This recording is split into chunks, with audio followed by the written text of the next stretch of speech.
In this video, we'll be talking about the third muscle, self-command. I like to challenge you on this and say that you're not in command of your mind. That's quite a confronting statement, isn't it? If you haven't built up your self-command muscle, then you're not in command of your own mind. If you were in command of your own mind, would you wake up at 3 in the morning and worry about things that you can't do anything about? Would you be impatiently waiting for this COVID crisis to be over so that you can be happy again? All of this stress and all of this negativity are not things that you would choose for yourself. So if you're not choosing it, why is it happening? Well, it's because you're not running the show. Your saboteurs are in control.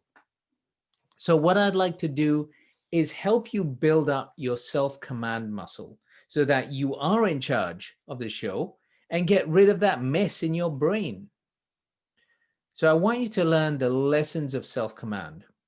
Observe yourself in one or the other modes and command your mind to shift from saboteur to sage thinking. That's how we really make a difference here. And so the way we build up the self-command muscle is through what we call a PQ rep. For physical fitness, when you want to build muscles in your shoulders or arms or legs, you do physical reps or repetitions like this. The equivalent of the physical bicep rep for building up the self-command muscle is what we call the PQ rep. And the way we do that is through these 10-second repetitions. Let me show you one version of this, and I'd like you to do it with me. Take 2 fingers on one hand and gently rub those fingertips against each other with such a tension that you can feel the fingertip ridges on both fingers. Rub 2 fingers against each other with such a tension that you can feel the fingertip ridges on both fingers.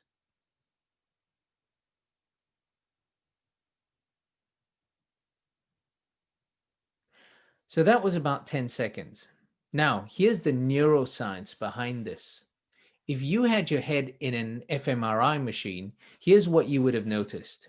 Just for that 10-second PQ rep you did, ever so slightly, I quieted the region of my brain where my saboteurs lived and activated the region of my brain where my sage lives, my inner Jedi.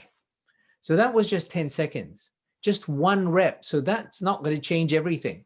It's not going to turn you into a Jedi warrior. But what if you did a lot of these reps? If you continue to do more of these reps over time, that will build you up into that Jedi warrior who commands yourself not to be stressed. Command yourself to shift your brain activation so that you have access to your inner Jedi, your inner sage. So that's what we want you to be able to do with a lot of these reps. There are about 100 different ways to do these. Some involve you closing your eyes, some with your eyes wide open, some sitting, some standing, some walking. Some of you who are into mindfulness and meditation may recognize this. What we've done is gone right down to the root level and come up with these root level units. Meditation and mindfulness are the specialized forms of doing these PQ reps.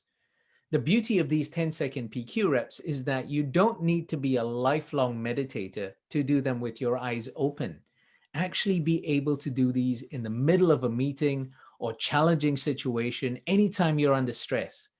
That's when you need to shift your brain activation, and these 10-second reps are ways of which you can shift in the moment to your inner Jedi, calm, laser-focused action. Looking at the simplicity that this brings, we can give you a simple operating system for navigating life.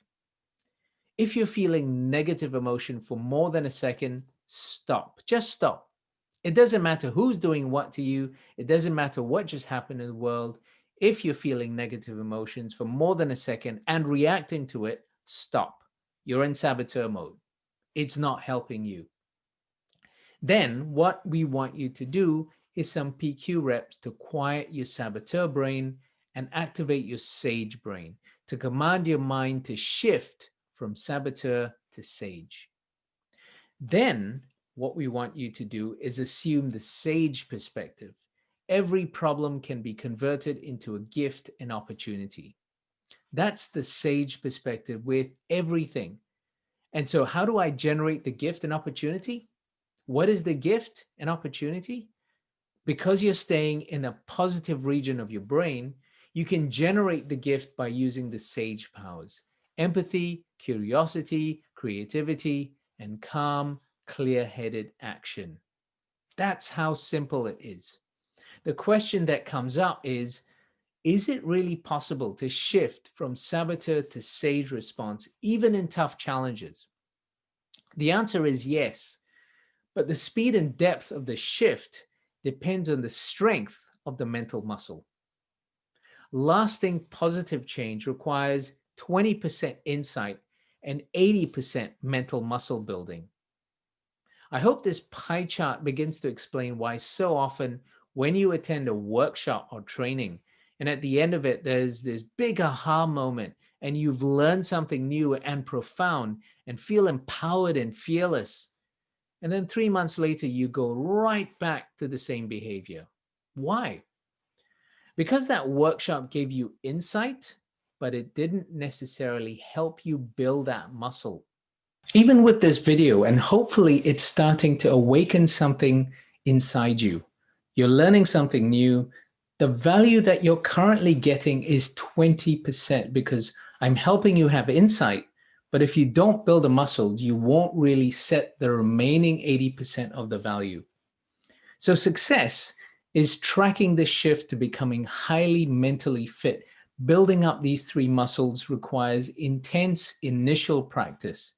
The initial practice needs to be pretty intense to break through years of bad practice, and the reason is pretty obvious.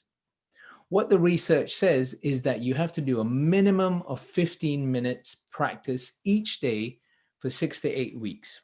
That's how you can break through and build these new neural pathways in your brain that become the positive habits of your mind to break through all those years of bad habits where your saboteurs have been in control. Also, what they found is that people find it hard to do this on their own. When people get together and keep each other accountable, like in mastermind groups, you're more likely to be able to be successful. In the PQ program, you form yourself into pod groups of 2 to 6 people who meet each week and keep each other accountable to continuing their practice. Thank you for watching.